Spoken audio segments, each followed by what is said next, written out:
is Cecil B. Moneygetter, host of Money Talks, a new financial news upload that is laser focused on digital finance, cryptocurrencies, robotics, electric vehicles, stocks, the cannabis industry, and much, much more.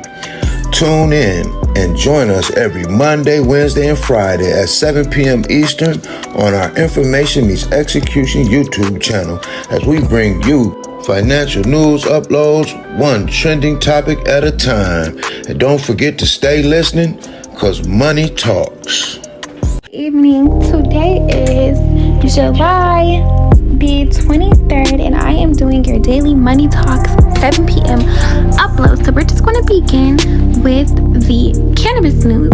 So in the cannabis industry, we have no music, no celebratory signs, what Ohio forbids for the start of recreational weed sales. Many Ohioans are likely planning to celebrate the start of recreational marijuana sales in the state, but don't expect a festival-like atmosphere at dispensaries. In fact, Ohio recently released guidelines for what the shops are allowed and largely not allowed to commemorate the start of the new recreational industry. Last week, the Division of Cannabis Control issued guidance related to dual-use dispensaries' opening day activities. The prohibitions include no consumption of cannabis, no samples infused or uninfused, no music outside the dispensary, no food trucks/other food offered for sale or complimentary, no product displays outside the dispensary, no celebratory decor and unapproved signage outside of the dispensary, no ribbon cuttings outside the dispensary. The restrictions apply to the dispensary's premises, parking lots, and other property the dispensary controls. Dispensaries are allowed music inside the dispensary, not live. Non-alcoholic beverages may be provided to guests complimentary inside the dispensary.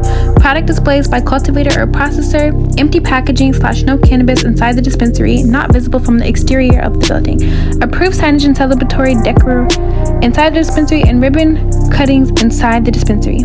In addition, dispensaries must ensure the confidentiality of adult use consumers on the premises, and no videos or photos can be taken in the dispensaries without consent of those inside.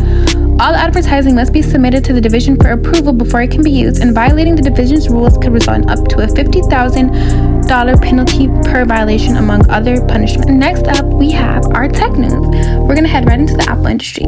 Apple Intelligence will make Apple bring its latest chip to entry-level iPhones and iPads. We've been hearing rumors about the new generation of iPhone SE for some time now, and a report this morning gave us more details about what to expect from the new model.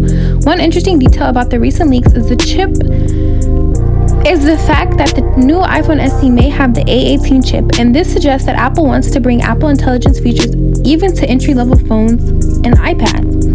Leaker Ice Universe, who has a reliable track record when it comes to leaks about Apple, has revealed the likely specifications of the 4th generation iPhone SE, which is expected to be announced sometime next year.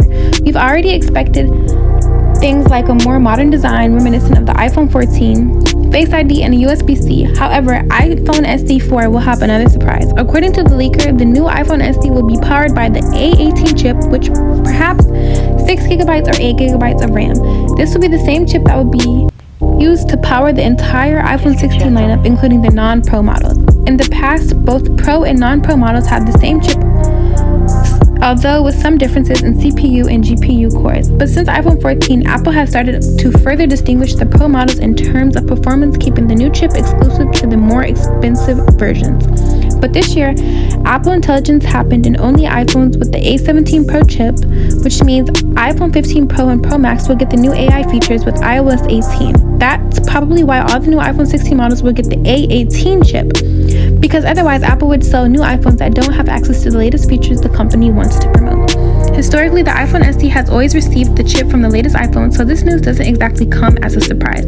But given that it's been a while since Apple updated the SE, the company could have chosen an older chip like the A16 Bionic rather than the A18. Apple wants to use AI features as a selling point. Next up, we have our stock news. We have Spotify stock surges as streaming giant posts record profits.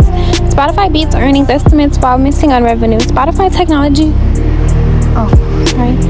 shares surged 13% on Tuesday after the Swedish streaming giant posted record profits driven by successful cost-cutting measures and strong growth in its premium subscription business.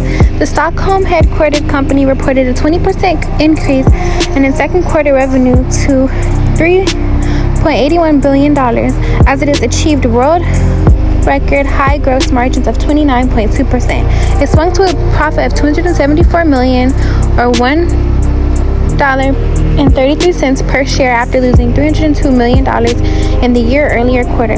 Analysis pulled by FactSet had expected earnings of $1.23 a share on the sales of $4.17 billion. Shares in Spotify Technology Spot, listed on the New York Stock Exchange, increased 13% on Tuesday, having advanced by 110% over the previous 12 months.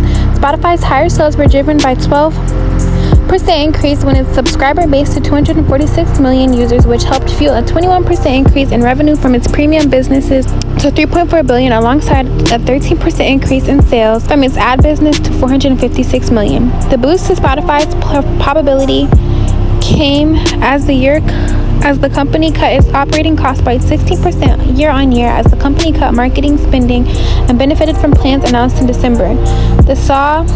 It cut 1,500 jobs, equivalent to 17% of its entire workforce. It's an exciting time at Spotify, CEO Daniel Ek said. We keep on innovating and showing that we aren't just a great product, but increasingly also a great business. We are doing so on a timeline that has exceeded even our own expectations. This all bodes very well for the future. On our Information Meets Execution YouTube channel. You can also check out the 734 Listening Library YouTube channel for self-help shorts and audiobooks. Follow us on Instagram at 734 Miscellaneous LLC to continue our journey of growth and success together. I'll see you at the top. Holla.